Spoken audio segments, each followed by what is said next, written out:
it's Dale. And this is Eric. And welcome to the Transformers Beast Wars podcast. Which you can find at optimusprimecast.com. This week, episode 17. The Trigger, Part 2. Written by Bob Forward. And directed by Michaela Zabranska. The Maximals and Predicons battle for control of the floating island, but Blackarachnia gets it and plans to use it for her own agenda. Da-da-da. My alternate title for this is Why We Can't Have Nice Things. Oh, seriously, yeah. Tigatron is not happy with anything that's going on. First, he gets a bunch of stuff dropped on him. I think that maybe this is like the ultimate stuff dropping on Tigatron episode. Maybe. But we'll get to that part.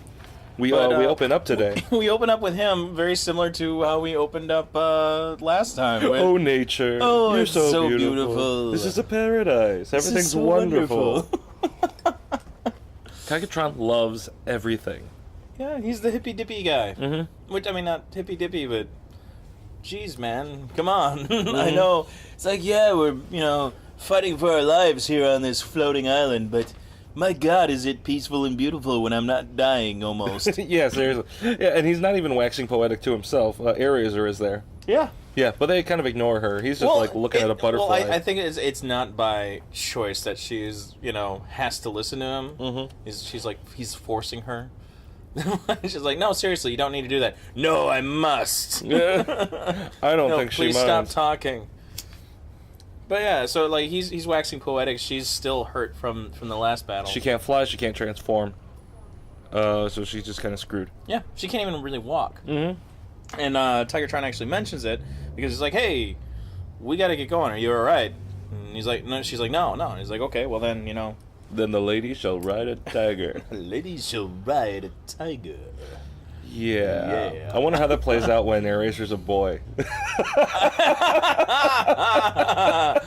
like, "I'll give you a ride, bro." Yeah. He does this. He does a weird pose too. It's like he strikes a pose. Yeah. Like that's like, he's getting all chivalrous. He's loving the romance of this floating mysterious island. And he's really kind of letting it get to his head. Mm-hmm. Meanwhile, Blackarachnia and Scorponok. Yeah, they're also exploring the island. And Blackarachnia is like, wait a second, there are these markings here on the on this rock. What might that be?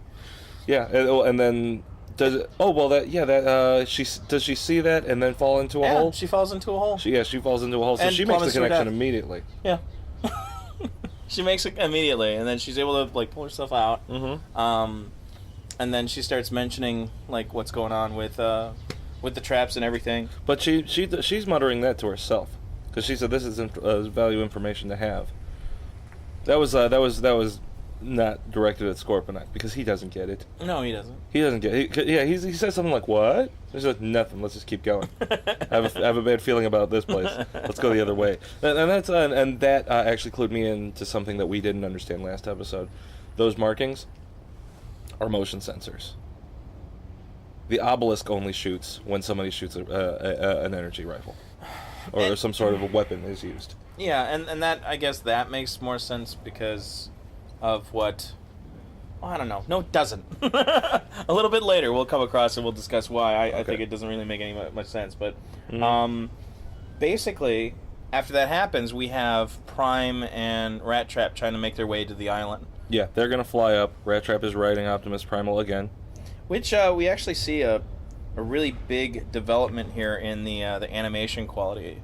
Some of the boosts in effects here are some of the distortion effects for the models, and in this particular scene, there's wind effects on Rat Trap's ears and parts of his body that are wiggling because of the sheer force of the wind, and that was kind of cool. Yeah, I did not notice. Yeah, there are things like shadows that they don't use as much to save money. Yeah, and I mean it was brilliantly done. In any case, so they're riding up. There's a little bit of exposition of what's going on or where they were left off from last time, and why they can talk to base. And why they could talk to base. They have a line of sight laser link, but they don't have that laser link until for some reason we cut back to the Axalon and Rhinox is like, okay, charging it up, and he shoots a laser. And it hits him and gets stuck to him. So now he's like charging up the laser probe. Yeah. So he fires the laser probe, hits Optimus in the chest. Really in good the chest. Yeah, which I mean that is incredible. Because, I mean, let's face it, Optimus Primal is flying away from the Axalon. Mm-hmm. So his back or his feet would be pointed towards the Axalon, right? Mm-hmm. But he hits him dead center in the front of the chest. He's also going really cool. upward. So Also even going more upward. so, if he's going upward, then it's still That's why Rhinox is stuck at base. He's a tough guy fighter, but he does math. He's trick shot. Mm-hmm. Yeah, trick shot. Just start calling him some guy. Yeah. something. something Rhinox. But yeah, so they link him up with the line of sight laser transmission thing. Mm-hmm. And we have another a similar thing to last time, where all right, we've got as long as we can see or have line of sight, we can communicate without energon interference, so that we're still following the rules. Yeah. We just found a way to break them in this situation, but once we can't see you or something like that, whatever that happens. Is everything okay? Yes, everything's okay. Scratch that. Pterosaur and Waspinator are here. Everything is not okay. Yep. Pterosaur and Waspinator show up to fight. And then there ends up being a pseudo dogfight where, Optimus Primal goes and starts complaining. I can't maneuver with you on my back. Yep. And Rat Trap's the only member of the team that is small enough to be riding on Optimus's back. So he's the only one that can You're the only one who's there. small enough that I could fly with, he says. Mm-hmm. Which is a load of dung. Okay. That's a bunch of slag, man. Does he fly with anybody else? No, he doesn't fly with anyone else. Mm-hmm. But he was able to fly the freaking Axalon when it was falling from the sky. Okay, point. I mean, come on. Like, you're the only person I could fly with? Oh, come on. No. Cheetor isn't that much heavier than Rat Trap, I'm assuming. Mm-hmm. Right? I mean, he's a little bit bigger, but he's a cheetah, so he's lightweight. He's, built for speed. We've talked shouldn't about be too bad. this. Yeah, lightweight, easy to damage. Yeah, I mean, and psychic. Everyone was in the Axalon Mm-hmm. when he starts flying it back. So that's everyone. That's And he was Dinobot. damaged. He was heavily damaged. But I don't know. Maybe he's not fully recovered.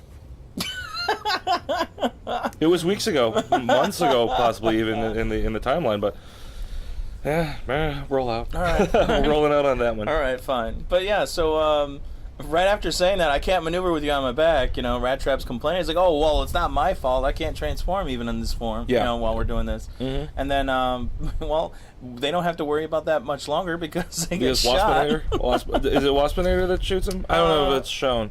No, I don't think Either it's way, shown. they're hit by shot. somebody. Somebody gets hit, and they get separated.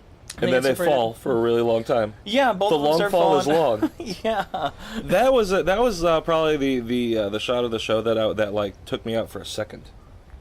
It took me out because they do the spinny cam. Optimus is falling and it's a circle, and Rat Trap is falling in a circle, and the camera's doing the thing, and it's really long, and then it fades out, and I'm like, okay, well maybe they just stuck a commercial break there. But the next scene also has a long fade out for another commercial break. So either they're just messing with me, or they're doing it intentionally just to really screw with you. Yeah, but it was just a moment of bad editing, I think. Just like one little thing where there wasn't anything that they could do for it, and they probably needed like 5 extra seconds in the episode. The effects that they chose to use and the shots that they chose to use in the falling effect basically wasn't all that great. They could have made that scene a lot shorter. Maybe they were just wanted to recycle some of the test footage for the wind effect that they'd put out. Maybe.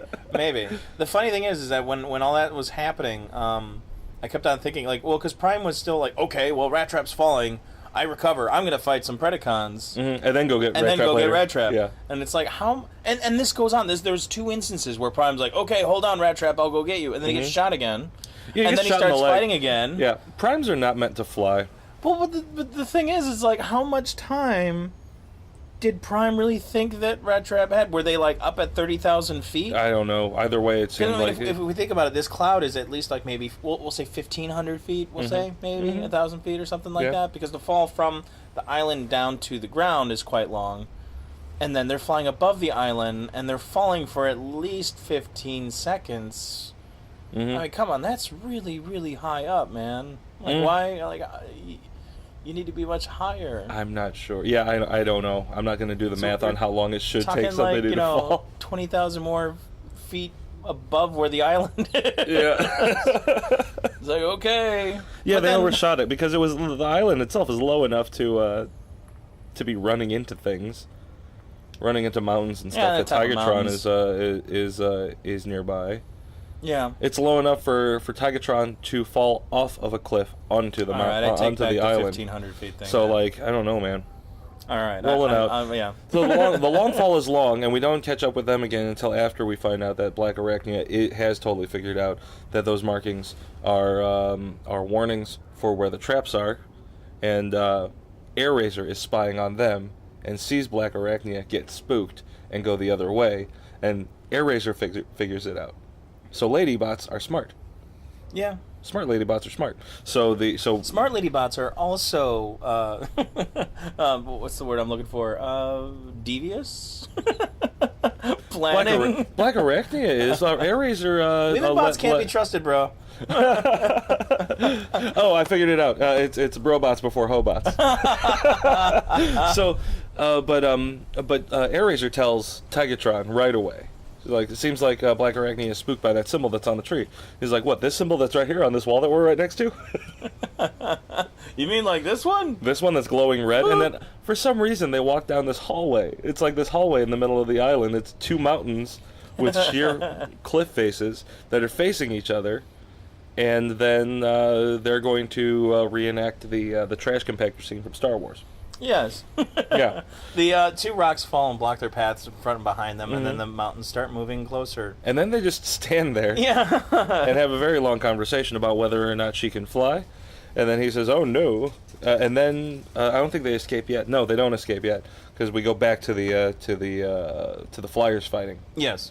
Which we come to find, Optimus is still doing his thing with Waspinator, and then Pterosaur just kind of flies up next to Rat Trap, and they have a bit of a comic, comical moment. Back and forth here. He's like, "Oh, aren't you a little scared little rat?" Oh. And then Rat Trap totally takes advantage of the situation and flips him around. Like, he transforms. He lands on Rat Trap's on Pterosaur's back. And puts a gun to his head. Yeah, and this is not drive. Yeah, drive. I said drive. But yeah, I don't know. Like, that scene was also very funny, and there were a couple of different like stretching effects, distortion effects. Yeah, there were two. Yeah, each of them gets a little eye bulgy comic treatment. And it was okay. Yeah, it wasn't overdone. It wasn't really bad or anything like that. Yeah, you blink, you miss it. It's really there and then gone. Yeah. So that was cool. I was fine with that. Agreed. And then Rat Trap flies Pterosaur up to Optimus to meet up with him. Yeah. Who has he's finished off Waspinator? Has he chased off Waspinator? Yeah, he's chased off Waspinator at this point. I mean, it's just that whole the whole purpose of the flying fight was just to kind of set up the whole Rat Trap riding Pterosaur thing. I think. Like, he could. Oh, they're there. Okay, they're fighting. Okay, all right, it's gone. I think it was to make up for the lack of fighting in the last episode. Maybe. But yeah. So they end up on the island. After we cut back to Airazor and Tigatron escaping. Because Tigatron knows that he's not supposed to be using guns, and he doesn't want to use guns. He wants to stay on this island. Can't we all just get along? Yeah, he wants to be at peace. Let's not ruin this, he guys. wants to just stay being a tiger. He wants to just be Tiger Kitty. But he says, okay, fine, I'm gonna have to maximize. He pulls out his butt rifle and then blows up a rock, and then has to run him and Airazor out of that trash compactor before the obelisk shoots. But yeah, so they get out, and then we cut back to they start heading back in. Off screen, I guess, Primal and they meet up, and then we cut to Rat Trap, like, who's flying with Pterosaur to meet up with them, and then all of a sudden there's the this is gonna happen moment again. Yeah. You know, Rat Trap has a gun to Pterosaur's head, and Pterosaur is like, huh? There's this look in his eye. He starts flying towards a tree, and then like Rat Trap's, oh no, what are you doing? And Pterosaur is like, heh heh, and then runs him off with a branch. It's like, why didn't you just shoot him? Because he knew that he had it coming for doing that to Tarantulas a few episodes ago. Fair enough. Yeah. Or was it? No, he didn't do it. The Tarantulas wasn't on Rat Trap. Yeah, it was. He was? Yeah. Rat Trap wasn't on Tarantulas? Oh, no, No, it's the other way around. Okay, right on. Oh, okay, good. Then he had it coming. So he gets knocked off, he falls down, and Pterosaur, instead of transforming and fighting, right then and there. Just kind of flies off. He's Yeah, like, he okay, just gets out of bro, here. I'm out of here. Yep. Leaves. We outie. So then now the gang is back together, and they're sharing information and figuring out what's going on. And Rat Trap has the insight as to what's going on. So the whole place is covered in death traps that are clearly marked. Yeah, it's a hand-fisted explanation. Hand-fisted. It's a ham-fisted, like really just big. Like, all right, here's what's really going on, guys. Yeah, in case you haven't gotten it yet. Like loads of like really, you've been on here for like maybe real time, maybe 10 minutes, 5 minutes on the ground, and you've already figured out that there's some clandestine being that set this up as a determination to figure out or attract intelligent life forms and test their metal and see where they're. So but we needed that because there isn't really much time left in the show. You know, otherwise this was going to be a 3-parter, and we'll revisit all that stuff later. But I think that it's interesting that, like, because Tigatron, nobody's come out and told Tigatron that he's wrong. Well, not that he's been talking to anybody but himself. Yeah, he hasn't been doing anything. He's been monologuing the entire time. The only person who's been listening to him, not by choice, has been Airazor. And, I don't think that she's really in the condition or has the strength to really say, dude, you need to stop, or, you're wrong. Yeah, you need to cut it out and think about it. This place has a sweet laser in the middle of it. It's a warship, not just a tropical paradise. It's pretty, it's comfortable, so that you're comfortable in the Arctic. Because you don't want to live in the snow. But this laser is pretty sweet. And it's well defended with all these traps. And I don't know. Well, either way, Rat Trap comes to the conclusion that it's there to be a puzzle, a test of, but he doesn't know what for. The closest that is made apparent in the in this or the first part is that the island doesn't approve of weapons. Yeah. But here is or intruders, I guess, with the or stupid people. Yeah, because you're shown where the traps are. If you're going to trigger them, that's your own fault. Yeah, he says it's a puzzle, but it's like if you go in, you see a marking or whatever. Of course, you're going to go in closer. If you're an intelligent creature, you're going to go in to investigate what that symbol is, even if you see it from afar. Yeah. The first instinct is not going to. I need to avoid anything that has writing on it. It's like, no, I'm in a strange place. Oh, there's writing on that rock. Let me go see. Yeah. And it's a pitfall. It's a pitfall like down to to death. Yeah. It's like, what the... No.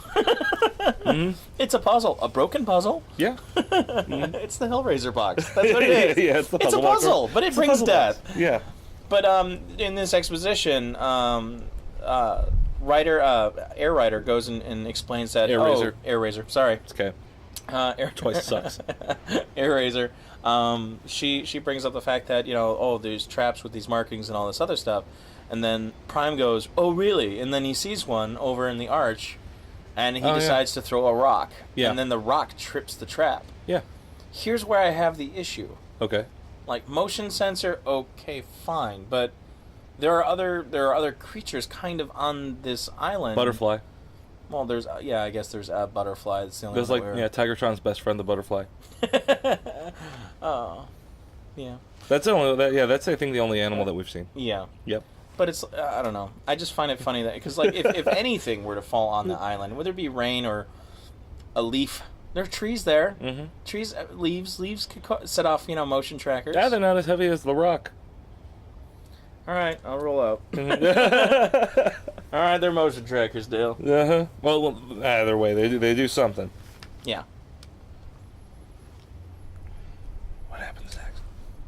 So after they trip that trap, they're like, okay, well the Predicons are on the island. We need to get to that obelisk. We need to get there before they're going they there. do. Yeah, that's where they're heading. So they head out. Blackarachnia wants it sees it as a power grab. Yeah, she's definitely gonna use this to her own ends. When they get there, they while this is all going on, it shoots at and this is kind of cutting in with when Tigatron escapes. With Airazor, and the obelisk shoots off. And they're like, well, we need to blow up this door, but the obelisk is going to shoot us if we do. It shoots Tigatron after he blows up the rock. Mm-hmm. They're like, okay, now while it's still recharging, they blow a hole in the door. No, they're running to go get to it before it recharges. Yeah. Blackarachnia pulls another trick. Yeah, it recharges and they're too late. Yeah, they're too late. And then Pterosaur and Waspinator are flying in, and Blackarachnia needs to figure out a way to distract the obelisk while so that she can shoot her way inside. And then she turns on her comlink very casually. And then what did she say? She says something about the Flyers are coming. They want to seize this for themselves. I'm gonna take them out right now. Yeah, I'm gonna take them out before they get here, so that we get all the glory. And then Pterosaur, ever gullible, was like, "Oh no, you don't!" And then I'm gonna blast you first. So he shoots at Blackarachnia and Scorponok, and they dodge, jump out of the way, and then the obelisk goes off because Pterosaur is stupid and forgot that this was going to happen. And him and Waspinator get shot. We don't see them again. No, you ain't gonna see them no more. So they get shot, and that is the moment that Blackarachnia takes to shoot a door into the obelisk. A perfectly squared. Pretty squared. Well, it's obvious. There's lots of 90-degree angles there. There's a lot she blew out the bricks. She blew out the bricks, and it left a bricks shape. Yes. Behind, I don't know. Let him pass. Just let him pass. It looked a little bit too conveniently clean. Like they didn't use mortar in between the bricks. They blew it in. They blew open the door. They came inside. Much like a Jenga puzzle piece being pulled out. They see the inner workings, I guess the power source of it, and Blackarachnia starts saying, "Oh yes, I'm going to use this, and I'm going to take over. With this kind of power, I can defeat even Megatron." Yeah. Which is kind of funny because it's like, okay, well, Megatron has been defeated before. Megatron, like, in the grand scheme of things, Megatron isn't really all that difficult to destroy. Come on, guys. No. To destroy, he's only been slagged once, and that was by Pterosaur, who was also empowered by a floating body of land. But like, what about? Because like, to be honest, like Rhinox had Megatron. Yeah. Mm-hmm. Like, Megatron's arm got cut off by Prime in that same episode. Yeah. Like, there are so many times where, Megatron would have easily been defeated. Mm-hmm. And I mean, come on, Rat Trap. Rat Trap took him out. He tased him, though. He was sneaky. Yeah, but still. It's relatively... Well, Blackarachnia likes to do things the old-fashioned way. Brutally. With pomp and circumstance and over the top. With a sweet laser. Yeah, sweet laser. So she wants that. Scorponok says, "Ha-ha! I love Megatron!" Yeah. Scorponok heart Megatron. No. My unibrow will not allow this. Yep, I'm going to blow you up right here and now. And she says, "Well, you're not going to do that here at this proximity. You'll blow us both up." And he's like, "Oh, yeah, I should take a step back then." Yep. And then he gets He triggers another one of the motion sensors. Yeah, which Blackarachnia, of course, like, probably saw and knew it and, like, tricked him into doing so. Yep. So he starts falling through the floor. Yep, and he's gone. Grabs on.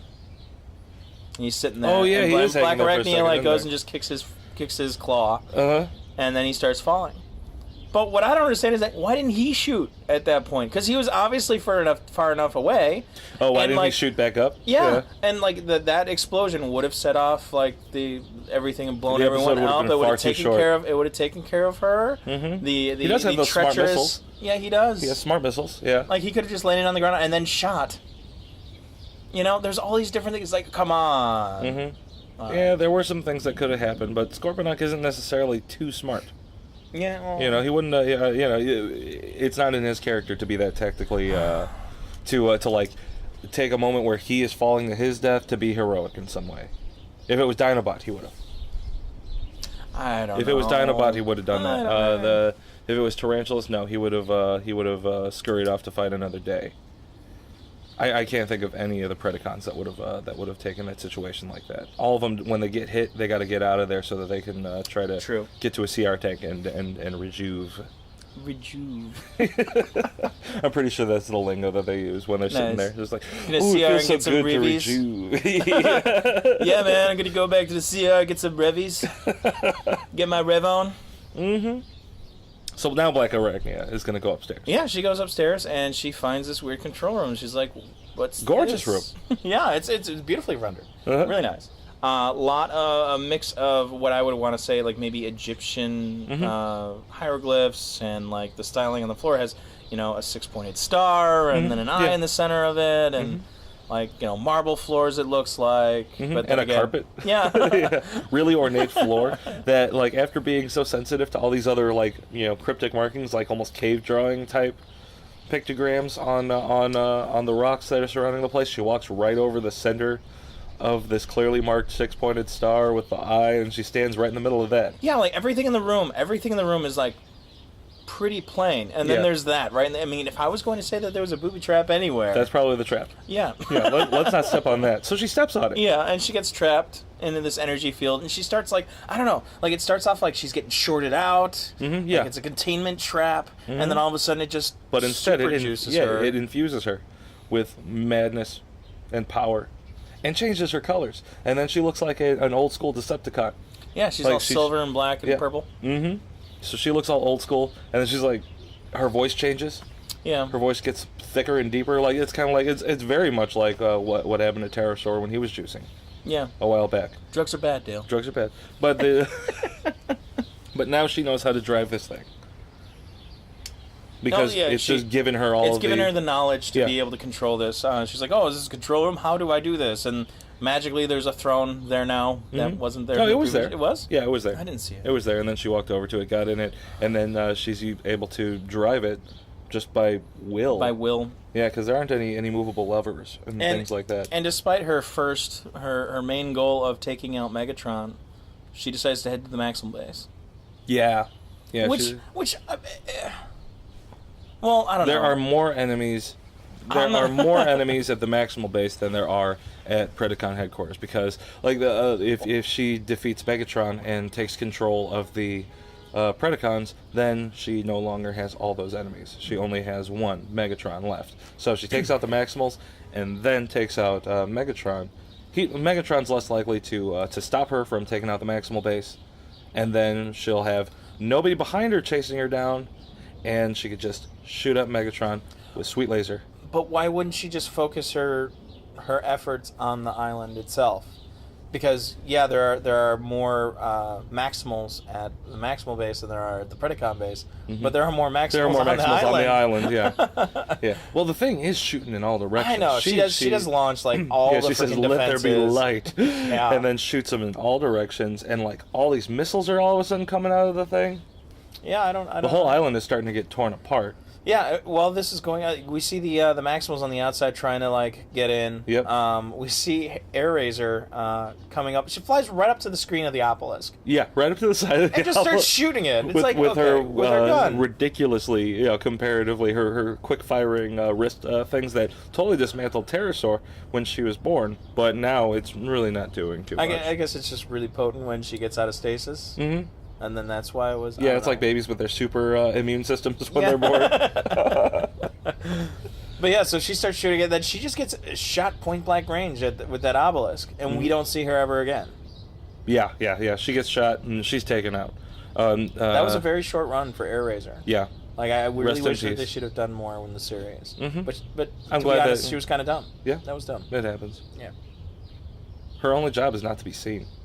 Bad at sneaking up on things. I know. Yeah, absolutely horrible. I stopped taking notes at this point because this part was fun to watch. Well, there's a couple things that happen in this sequence because, like, there's a lot of stuff going on simultaneously. Yeah, our Primal and Rat Trap. Well, what's Primal doing at this point? Primal's flying about. He was flying about with Airazor trying to get stuff done. Okay, and they're just not having very much. No, they're not having any. They're not able to. There's no ground to seek purchase on. Mm-hmm. In the air. Yeah, and they've just got yeah. So they're just trying not to get shot. Yeah. Rat Trap is doing his thing, and then Rat Trap is doing with his thing with Tigatron. Mm-hmm. Tigatron and he are like taking cover behind rocks and they're just trying to survive. They're trying to get inside the obelisk. And basically the big explosion happens near them, causes a giant rock to fall on Rat Trap's leg, and he's pinned. Yep. Rat Trap is stuck, and Tigatron wants to stop and help him out.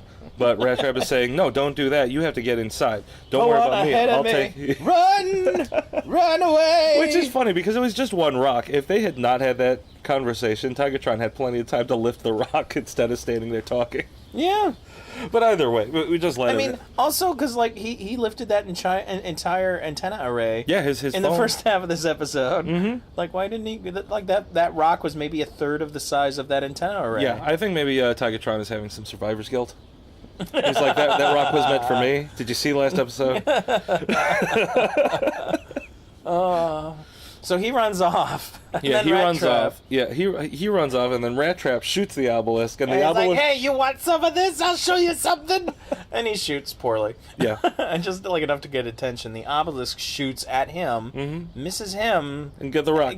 Destroys the rock. Yeah, and then this is part of this is back to Rat Trap thinking that this type of stuff is his exercise. Because he gives a woohoo. He's happy. Yeah. Yeah, he knew that was going to work out like that. Meanwhile, Tigatron has to make his way inside. While Tigatron is making his way inside, Optimus Primal is radioing base, telling everybody to get out.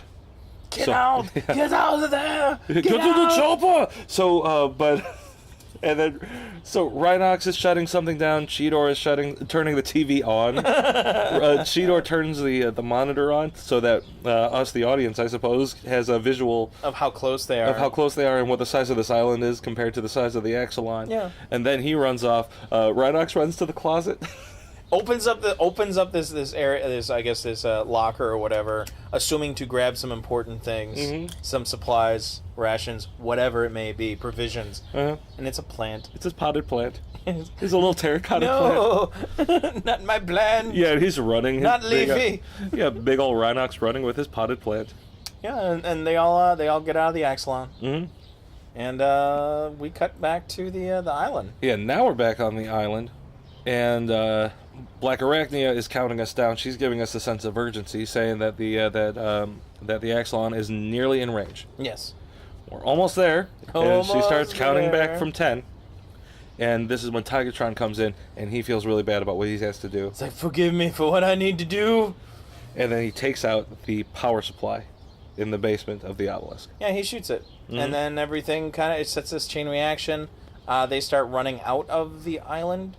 Out of the obelisk, they meet up with the other Maximals, and Prime's like, "Yeah!" And then it grabs people, and they all start like heading off. But like, what I don't understand is like, how does Prime know what happened is what Tigatron was supposed to do? Like, you know what I mean? Well, probably because the island has started to crash. Okay. You know, like now we're on a really big, really fast-moving piece of land. Yeah. Because Blackarachnia had said full speed to maximal power, full power to maximal base, and how does the island know where the maximal base is? The same way that she knows how to drive it, how to drive the island. But that was crazy. Like, thinking about that, how fast that body of land has to be moving. Well, at that point. Yeah, but I mean, there are a couple things that you could also kind of think about that island. That if it was floating, there had to be some type of power or thing to move it.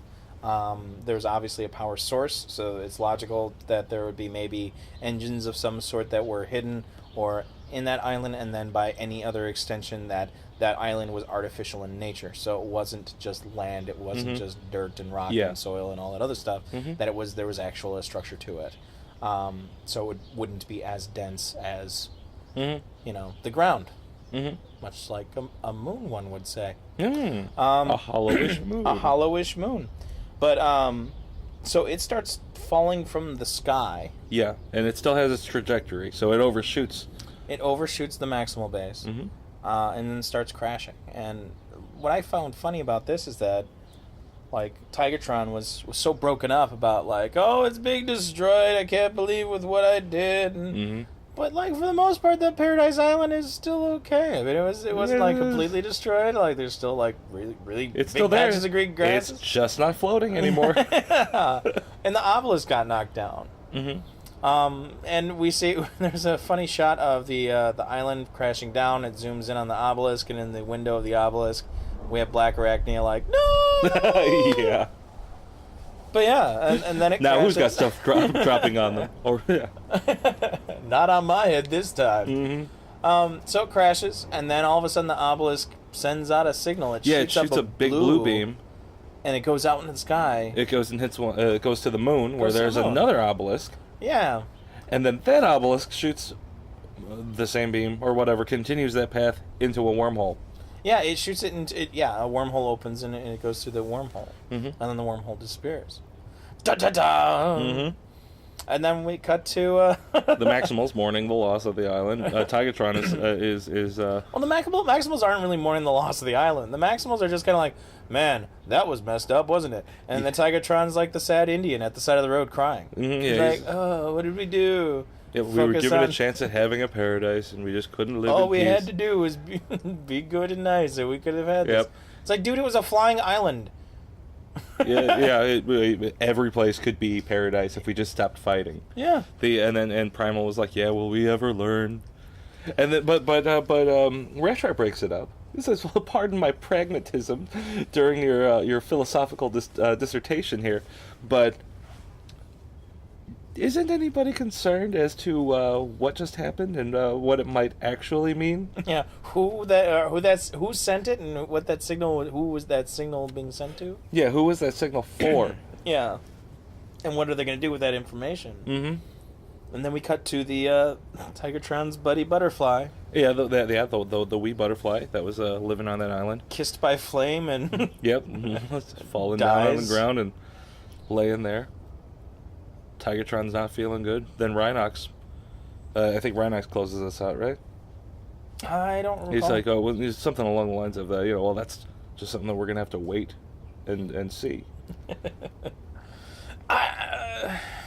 Yeah, and Yeah. that's pretty much the episode. Yeah, Um, I loved it.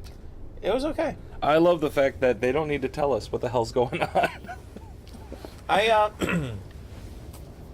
see. For me, the first half of this two-parter, last week's episode, really drew me in. It's like, oh my gosh, what's going on? And then the second half is just kind of like, okay, Mhm. all right, this is okay. Yeah, what's going on? Oh, we're gonna fight over it. Yeah. Like there, I don't know. I mean, I can't even talk. Mm-hmm. Like, it's just, I don't know. There's so many different ways that they could have gone about doing it. I know that you know what's going to be happening, and this all probably ties into something later on down the road. Yeah. But it's just like, I wanted more from these episodes. And, I mean, I think they were good. The writing was good. The direction was good. The camera play was very nice. The scenes were good. Like, everything about these two episodes was good, but it seemed like it was lacking. It didn't answer all of your questions, and that's the thing. Like with this, because there's this other alien race that we're dealing with. They sent, let's see, what have we dealt with so far? The Standing Stones. We had the Standing Stones. Mm-hmm. We had the probe itself, the cornet from space, Chickpea. and then now we had that floating island With the floating island.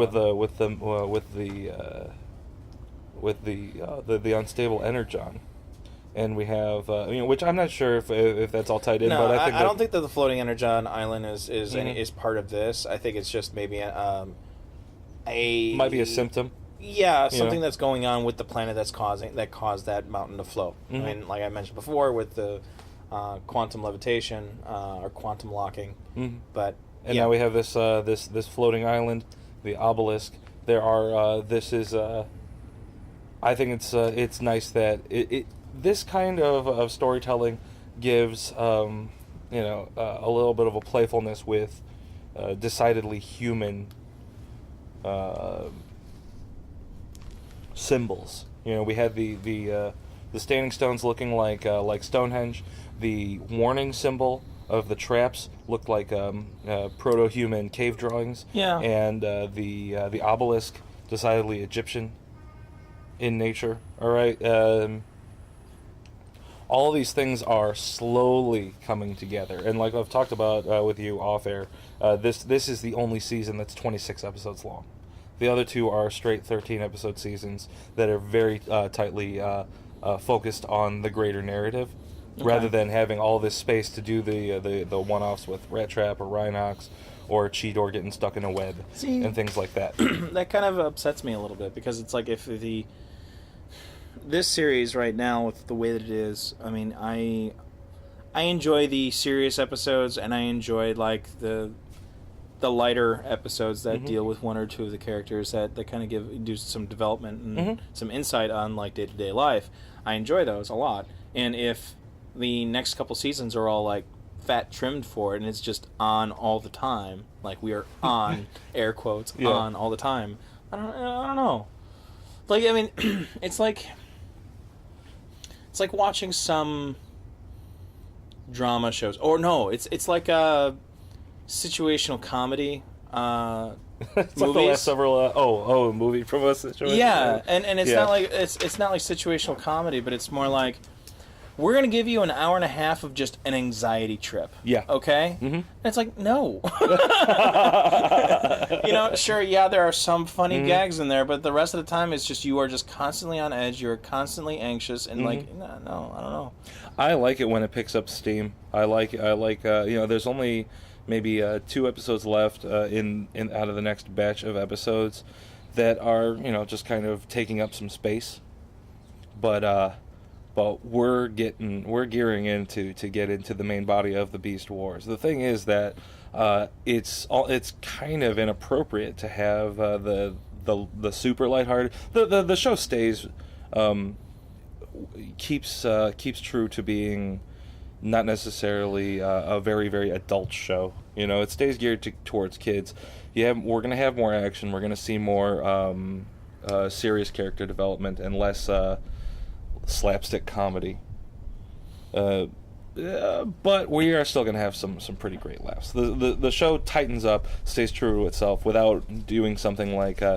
we had a couple of weeks there where you were just like, oh, come on. Oh, come on. You know? Yeah, you like the episodes, but it's like, but seriously... I'm devoting time to this. Give me something. Do you know how difficult it is to be a 30-something trying to watch these things? Yeah, like you quit the show like 4 times. So the thing is that, you know, in retrospect, you're like, those episodes were good, but they didn't necessarily feed your intellect or give you something to think about, something to talk about, something to be actively interacting with. But we're just getting to a point to where, next week.